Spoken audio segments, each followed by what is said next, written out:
Hello friends, welcome to our channel physics Ved. तो इस lecture में पढ़ेंगे एक न्यू चैप्टर रिप्रोडक्टिव हेल्थ। तो स्टार्ट करते हैं। रिप्रोडक्टिव हेल्थ का मीनिंग क्या है? इसका मीनिंग है ऑर्गेन विथ नॉर्मल फंक्शन। मैं यहाँ पर लिखा हूँ, देखो इसको, कि ऑर्गेन विथ नॉर्मल फंक्शन को इसको मीनिंग है किसका? ये रिप्रोडक्टिव हेल्थ का मीनिंग है। ठीक है, तो एक हम लोग का ऐसा ऑर्गन जो सही काम कर रहा है उसको बोलते हैं क्या? Reproductive health. इसका डेफिनेशन किसने दिया है? इसका definition WHO World Health Organization ने इसका प्रॉपर डेफिनेशन दिया है। देखो आप, तो अकॉर्डिंग टू WHO, ठीक है, किसके अकॉर्डिंग भाई?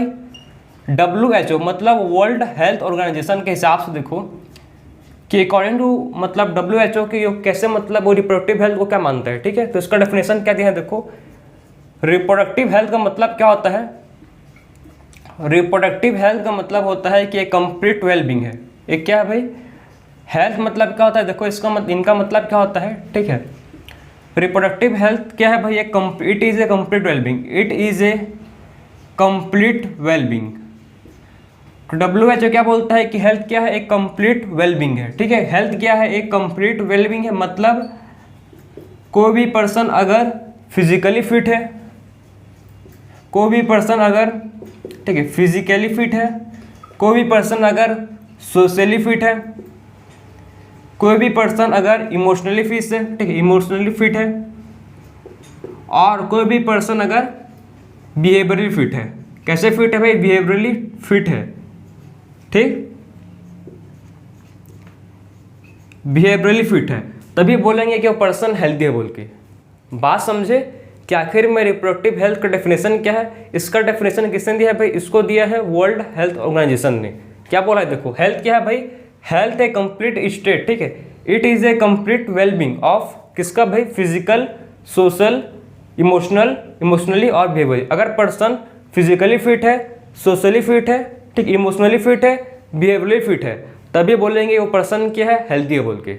बात समझे? अगर पर्सन फिजिकली, ठीक है, फिजिकली, सोशली, इमोशनली और बिहेवियरली फिट है, तभी बोलेंगे कि पर्सन इज हेल्दी।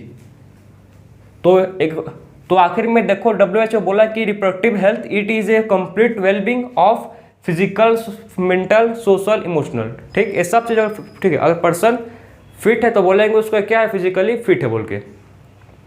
ठीक, तो ये अकॉर्डिंग टू किसका है भाई? WHO। ठीक, WHO के हिसाब से एक क्या था? हेल्थ का डेफिनेशन था। अब देखो कि मतलब रिप्रोडक्टिव हेल्थ में बहुत सारे क्या प्रॉब्लम्स हैं। इसके क्या है? बहुत सारे इसके प्रॉब्लम्स हैं। कौन कौन से प्रॉब्लम्स है उसको डिस्कस करेंगे। चलो, तो रिप्रोडक्टिव हेल्थ के कौन कौन से प्रॉब्लम है देखो। पहला, लैक ऑफ अवेयरनेस। बहुत लोग को अवेयरनेस भी नहीं है। ठीक है, तो इसका सबसे पहले प्रॉब्लम क्या है? Lack of awareness. ठीक है, लैक ऑफ अवेयरनेस। तो इस बहुत लोग को मतलब इसका अवेयर नहीं है, ठीक है, अबाउट रिप्रोडक्टिव हेल्थ। ठीक है, तो बहुत लोग अवेयर नहीं करते इसका, किसके लिए? किसके रिप्रोडक्टिव हेल्थ के लिए अवेयर नहीं रहते हैं बहुत लोग को। ठीक, उसीलिए बोल सकते हैं कि लैक ऑफ अवेयरनेस है।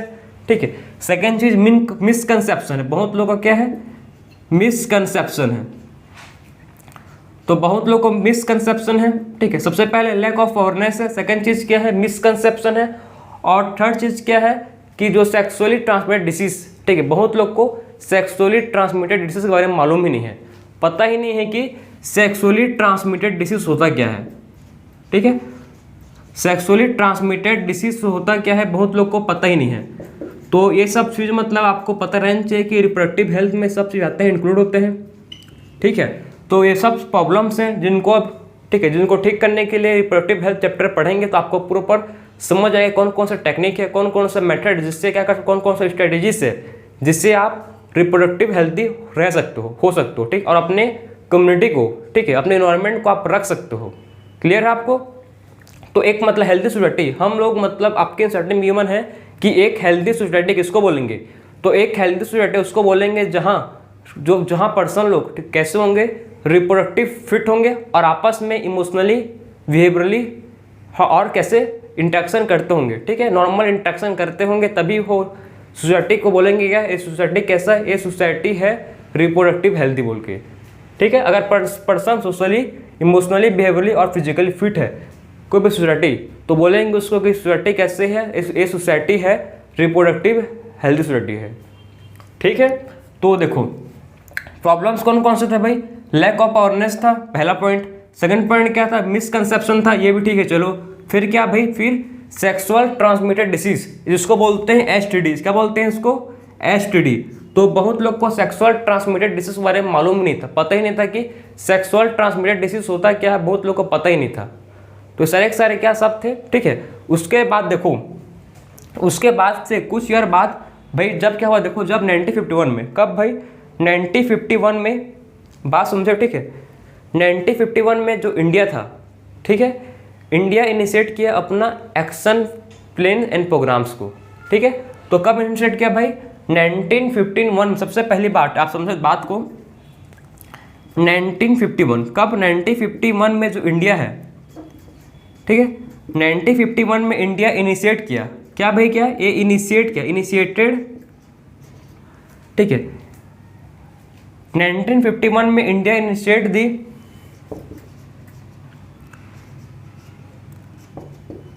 एक्शन प्लानिंग एंड प्रोग्राम्स, या बोल सकते हो इसको फैमिली प्लानिंग प्रोग्राम्स, ठीक है। तो 1951 में जो इंडिया है, ठीक है, उन्हें, ठीक है, इंडिया फर्स्ट इनिशिएट किया, ठीक, इंडिया जो फर्स्ट इनिशिएट किया किसको, फैमिली प्लानिंग प्रोग्राम को, किसको भाई, फैमिली प्लानिंग प्रोग्राम को इंडिया इनिशिएट किया। क्लियर हो आपको। तो इंडिया फर्स्ट कंट्री था, ठीक है, इंडिया इनिशिएट किया family planning program at national level में, ठीक है। तो कौन से लेवल पे क्या था, एट नेशनल लेवल, इसको भी याद रखो आप कि कौन से लेवल में क्या था, एट नेशनल लेवल। तो हम लोग का जो इंडिया है, ठीक है, इंडिया फर्स्ट कंट्री है, ठीक, इंडिया क्या था, India first country to initiate the action planning and programmes, मतलब family planning programmes at national level. कौन से लेवल पर क्या था, नेशनल लेवल में किया था, ठीक है। तो आप समझ सकते हो कि इंडिया का बहुत बड़ा रोल, ठीक, प्ले करता है भाई, क्योंकि इंडिया जो है ये 1951 में इनिशिएट किया था, ठीक है, इंडिया इनिशिएट किया था family planning program at national level में। फर्स्ट कंट्री का नाम आप पूछा जाएगा तो लिखोगे India. India was the first country to initiate the family planning program, ठीक है, एट नेशनल लेवल। कौन से लेवल पर किया था भाई, नेशनल लेवल में किया था, ठीक हुआ। तो इंडिया फर्स्ट कंट्री था जो इनिशिएट किया था किसको, फैमिली प्लानिंग प्रोग्राम। उसके बाद जो फैमिली प्लानिंग प्रोग्राम का मॉडिफिकेशन हुआ, ठीक है, फिर क्या हुआ, फैमिली प्लानिंग प्रोग्राम का मॉडिफिकेशन हुआ, फिर उसका दूसरा नाम रखा गया जिसको बोलते हैं, इसमें ऐड किया गया, ठीक है, इसका फैमिली प्लानिंग प्रोग्राम में एक चीज़ और ऐड किया गया जिसको बोलते हैं reproductive health and child care program. Reproductive health, इसका मॉडिफिकेशन से क्या रखा गया, देखो इसको, रिप्रोडक्टिव हेल्थ, ठीक है, एंड चाइल्ड केयर। सो जो फैमिली प्लानिंग प्रोग्राम था उसका मॉडिफिकेशन हुआ उस नेम का, और एक न्यू नेम रखा गया जिसको बोलते हैं reproductive health and child care program, ठीक है, reproductive health and child care program रखा गया, ठीक है। तो reproductive and child health care program, ये समझ गए बात को आप। तो जब फैमिली प्लानिंग प्रोग्राम का मॉडिफिकेशन हुआ और न्यू नेम रखा गया जिसको बोलते हैं reproductive and child health care program, ठीक है, reproductive health and child care program, ठीक है। तो ये था आपका प्रॉपर इंट्रोडक्शन रिप्रोडक्टिव हेल्थ के बारे में। सो आप देखते हैं अवेयरनेस कैसे आप कर सकते हो, ठीक है। तो कैसे आप अवेयरनेस कर सकते हो, देखो पहले के समय में पहले audio visual and print media के थ्रू अवेयर करते थे। ऑडियो मतलब रेडियो के थ्रू, ठीक है, या फिर विजुअल मतलब टीवी के थ्रू, या बोल सकते हो प्रिंट मीडिया मतलब पोस्टर या आपके वॉल में क्या डिजाइन, ठीक है, कोई सा भी पोस्टर लगाकर इसके थ्रू क्या करते थे, पहले अवेयर करते थे अबाउट रिप्रोडक्टिव हेल्थ के लिए। क्लियर है आपको। तो पहले मतलब audio visual and print media के थ्रू अवेयर करते थे। इसमें कौन शामिल था, इसमें governmental and non governmental agencies इसमें शामिल थे, ठीक। इसमें कौन शामिल था भाई, governmental and non governmental agencies इसमें इन्वॉल्व थे। फिर बात कर सकते हैं और कौन अवेयर कर सकता है, पेरेंट्स, ठीक है, parents, close relatives, teachers and friends, ये सब क्या कर सकते हैं, अवेयर कर सकते हैं अबाउट रिप्रोडक्टिव हेल्थ के लिए, ठीक है। कौन भाई, पेरेंट्स कर सकता है, क्लोज रिलेटिव्स वो कर सकते हैं आपको, टीचर्स या फिर आपके कौन कर सकते हैं, फ्रेंड्स, ये सब क्या कर सकते हैं, आपको अवेयर कर सकते हैं अबाउट रिप्रोडक्टिव हेल्थ, नॉलेज देकर, ठीक है। फिर बात करेंगे देखो कि sex education in school should encourage. आपको पता है कि स्कूल में, ठीक, ऐसे बात करें इंडिया, तो इंडिया में जो सेक्स का एजुकेशन है ये खाली मतलब उतना नहीं दिया गया है, ठीक है, कम से कम इसको 9th क्लास में स्टार्ट करना चाहिए था सेक्स एजुकेशन, ठीक है। एक खाली 12th क्लास में डिप्ली में, बाकी डिटेल में, बाकी उतना 9th 10th में नहीं है, ठीक है। ये कौन सा एज है आपका? एडोलिसेंस। इसी में आपको मतलब मैंने आपको क्या जानना है, 9th 10th क्लास में आपको सेक्स एजुकेशन प्रॉपर देना चाहिए, तभी क्या होगा, मेन आप रिप्रोडक्टिव हेल्थ रहोगे, ठीक, हेल्दी रहोगे। तो ये आपका हो गया। तो हम लोग ने देख लिया अवेयरनेस के बारे में बात, ठीक है। सबसे पहले हम लोग डिस्कस किए कैसे आप अवेयर रह सकते हो, ठीक है। सबसे पहला point audio visual print media के थ्रू, ठीक है, जिसमें government and non governmental agencies, ठीक है। सबसे पहला पॉइंट क्या है? ऑडियो विजुअल प्रिंट मीडिया के थ्रू, इसमें governmental and non governmental agencies इसमें इन्वॉल्व है बाई आपके। उसके बाद पेरेंट्स कर सकते हैं आपको, क्लोज रिलेटिव्स, टीचर्स, फ्रेंड, ठीक है। और स्कूल को भी इनकरेज करना चाहिए अबाउट सेक्स एजुकेशन। क्लियर है? तो ये था आपका अवेयरनेस। अब बात करेंगे कि हम लोग कौन कौन सा स्ट्रेटजीज, ठीक है, कौन कौन सा स्ट्रेटजीज फॉलो कर सकते हैं। तो कौन कौन सा सबसे पहले देखो स्ट्रेटजीज कर सकते हैं। सबसे पहला है कि बर्थ कंट्रोल ऑप्शन, ठीक है। स्पेशली समझो बात को, ठीक है। स्ट्रेटजीज किसको फॉलो करना चाहिए? स्पेशली जो फर्टाइल कपल हैं या कोई मैरिजेबल ग्रुप के हैं, ठीक है। स्पेशली किसको भाई? स्पेशली आप एजुकेट किसको करोगे? स्पेशली आप एजुकेट करोगे अबाउट किसको? फर्टाइल कपल को, या फिर जो अभी मैरिज होने के उम्र में चुके हैं उनको, ठीक है, मैरिजेबल एज वाले लोग को। कौन कौन सा स्ट्रेटजी से देखो, सबसे पहले स्ट्रेटजी है आपके बर्थ कंट्रोल ऑप्शन। सबसे पहला बताओ एजुकेशन तो किसके बारे में आप दोगे? बर्थ कंट्रोल ऑप्शन है बहुत सारे, ठीक है। सेकंड क्या है? Care of pregnant mother. Second option क्या है? आप क्या करोगे? फिर एजुकेशन देखो about care of pregnant mother.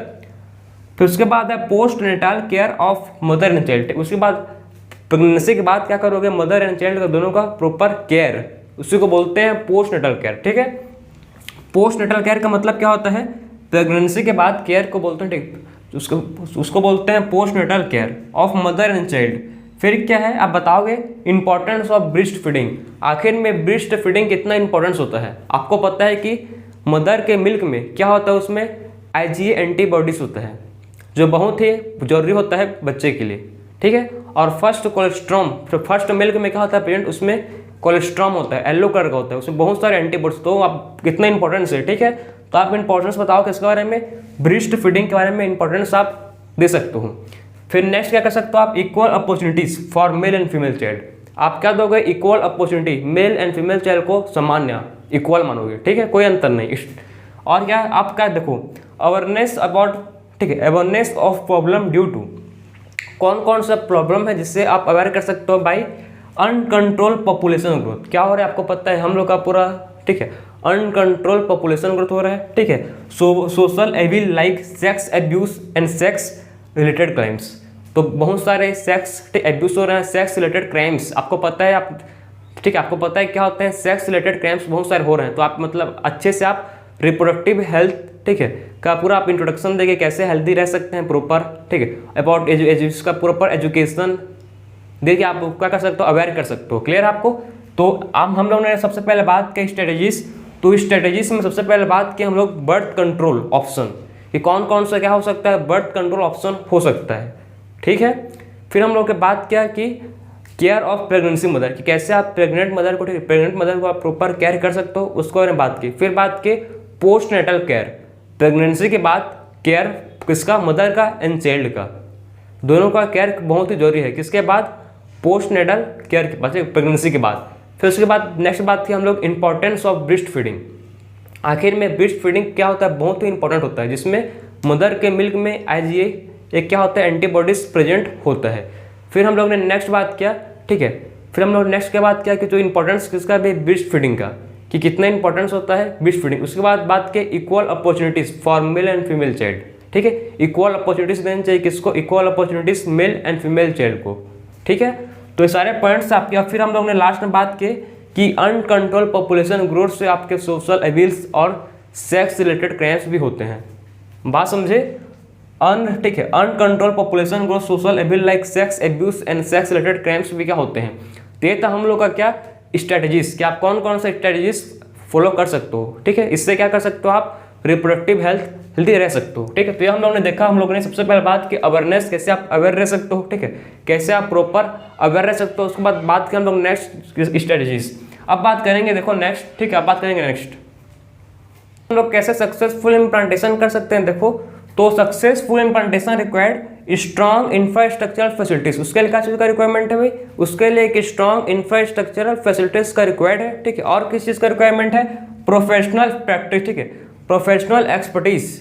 और किस चीज़ का रिक्वायरमेंट है, प्रोफेशनल एक्सपर्टीज, और है किसका, मैटरनल सपोर्ट। ये सब चीज़ का रिक्वायरमेंट है, बात समझे। सबसे पहले क्या चाहिए इम्प्लांटेशन के लिए, एक strong infrastructural facilities, professional expertise और मैटरनल सपोर्ट। फिर बात करेंगे, देखो कि मेडिकल, ठीक है, provide medical assistance and care. हम लोग क्या प्रोवाइड कर सकते हैं, medical assistance and care provide कर सकते हैं, क्या किसको, रिप्रोडक्शन रिलेटेड प्रॉब्लम्स को। कौन कौन सा रिप्रोडक्शन रिलेटेड प्रॉब्लम्स है उसको प्रॉपर केयर, ठीक है, और प्रोवाइड कर सकते हैं। कौन प्रॉब्लम कौन सा है, pregnancy time, delivery, STD, sexually transmitted disease, abortion, contraception, menstrual problem और इनफर्टिलिटी। इस सब प्रॉब्लम्स को क्या कर सकते हैं, इस सब प्रॉब्लम्स से हम लोग प्रोवाइड कर सकते हैं क्या है, medical resistance and care provide कर सकते हैं इस सब प्रॉब्लम से, ठीक है। STD, contraception, menstrual problem, infertility, इस सब प्रॉब्लम से क्या कर सकते हैं हम लोग, medical resistance and care provide कर सकते हैं, ठीक है। अब आते हैं हम लोग अमीनो सिंथेसिस, ठीक है। सो अमीनो सिंथेसिस का मतलब क्या होता है, देखो इसमें क्या करते हैं, एक फिटस का एम्ब्रियोनिक फ्लूइड को, ठीक है, क्या करते हैं, लेते हैं और उसको टेस्ट करते हैं। टू टेस्ट किसका टेस्ट करते हैं, टू एबनॉर्मल, ठीक है, क्रोमोसोमल एबनॉर्मलिटीज को चेक करने के लिए, ठीक है। तो इसमें क्या करते हैं, फिटस का जो क्या होता है एम्ब्रियोनिक फ्लूइड को इंटेक करते हैं और उसको टेस्ट करता है लेबोरेटरी में टू आइडेंटिफाई दी ठीक है, क्रोमोसोमल एबनॉर्मलिटीज, ठीक है, क्रोमोसोमल एबनॉर्मलिटीज को आइडेंटिफाई करते हैं, या फिर फीटल इन्फेक्शन को, ठीक है, या बच्चा सर्वाइव है, जिंदा है कि, ठीक है, उसको भी चेक करने के लिए इसको यूज करते हैं। टेक्निक का नाम क्या है, अमीनो सिंथेसिस। तो some of the embryonic fluid of foetus is taken to test the chromosomal abnormalities and foetal infection, ठीक है, मतलब वही एम्ब्रियोनिक फ्लूइड को लेते हैं फिटस से, ठीक है, क्या करते हैं इसमें, अम्नियोटिक फ्लूइड को लेते हैं फिटस से, उसको चेक करते हैं कि कोई एबनॉर्मलिटीज तो नहीं है क्रोमोसोम में, या फिर उसका फीटल इन्फेक्शन कोई है, या फिर सर्वाइबिलिटी ऑफ, ठीक है, फीटस को भी चेक करते हैं, ठीक है, जिंदा है कि नहीं, ठीक है। तो इस टेक्निक को बहुत लोग ने मिस यूज किया था। कैसे मिस यूज, इसको मतलब इस ठीक है ना, इससे हम लोग क्या कर सकते हैं, जो सेक्स क्रोमोसोम है उसको भी इससे आइडेंटिफाई कर सकते हैं। अमीनो सिंथेसिस से हम लोग सेक्स क्रोमोसोम को भी टेस्ट कर सकते हैं, इसीलिए मतलब इसको बहुत लोग इसका मिस यूज किए थे कि, ठीक है, इसका बहुत लोग क्या किए थे, मिस यूज। अगर फीमेल चाइल्ड है तो उसको मतलब अबॉर्ट कर देते थे, बात समझ आओ। तो इसका बहुत लोग क्या करते थे, अमीनो सिंथेसिस का बहुत लोग मिस यूज किए हैं, उसीलिए अभी ये बैंड है, अभी पूरी तरह से ये क्या है, बैन है, ठीक है, पूरी तरह से बैंड है। और इससे और क्या, इससे कौन सा, देखो इससे हम लोग जेनेटिक डिसऑर्डर भी क्या कर सकते हैं, जेनेटिक डिसऑर्डर भी टेस्ट करते हैं, जेनेटिक डिसऑर्डर भी क्या करते हैं, इसे टेस्ट करते हैं, ठीक है। कौन कौन सा जेनेटिक डिसऑर्डर है, देखो sickle cell anaemia, sickle cell anaemia आपका क्या है, जेनेटिक डिसऑर्डर है, ठीक है, सिकल सेल एनीमिया आपका क्या है, ये जेनेटिक डिसऑर्डर है। फिर बात करेंगे हेमोफीलिया, फिर क्या है नेक्स्ट आपका है हेमोफीलिया, हेमोफीलिया भी आपका क्या है, जेनेटिक डिसऑर्डर है, ठीक है। सिकल सेल एनीमिया, हेमोफीलिया क्या है आपका जेनेटिक, एक और है जिसको बोलते हैं डाउन सिंड्रोम। तो ये सब क्या है आपके जेनेटिक डिसऑर्डर हैं, ठीक है, सब क्या है, जेनेटिक डिसऑर्डर हैं। तो इससे मतलब अमीनो सिंथेसिस से आप क्या कर सकते हो, डिसीज को चेक कर सकते हो, जेनेटिक डिसऑर्डर कौन कौन सा भाई, सिकल सेल एनीमिया, हेमोफीलिया या डाउन सिंड्रोम को भी आप इससे टेस्ट कर सकते। लेकिन बहुत लोग इसका मिस यूज किए थे, बताया ना मैं आपको, बहुत लोग इसको सेक्स डिटर्मिनेशन करते थे इससे, ठीक है। अमीनो सिंथेसिस से बहुत लोग सेक्स डिटर्मिनेशन करते थे, और अगर फीमेल चाइल्ड हुआ तो उसको अबॉर्ट कर देते थे, ठीक है। उसीलिए इसको बैन हो गया है, गवर्नमेंट इसको क्या कर दिया है, बैन कर दिया है। इसको आप अगर यूज़ करोगे तो आपको सीधा जेल होगा, ठीक है, इसका पूरा बैंड है इंडिया में, ठीक है। तो आप समझे कि अमीनो सिंथेसिस क्या होता है। तो हम लोग ने डिस्कस किया वन बाय वन हर चीज़ को, सबसे पहले बात की कि रिप्रोडक्टिव हेल्थ क्या होता है, ठीक है, उसका पूरा डेफिनेशन को पढ़े, उसके बाद देखिए कि कौन कौन सा इसका प्रॉब्लम्स हैं, क्या क्या इसका अवेयरनेस स्ट्रेटेजीज फ्लो कर सकते हैं रिप्रोडक्टिव हेल्थ के लिए। तो इस लेक्चर में कंप्लीट किए हैं इंट्रोडक्शन। सो मिलते हैं हम नेक्स्ट लेक्चर में। राधे राधे।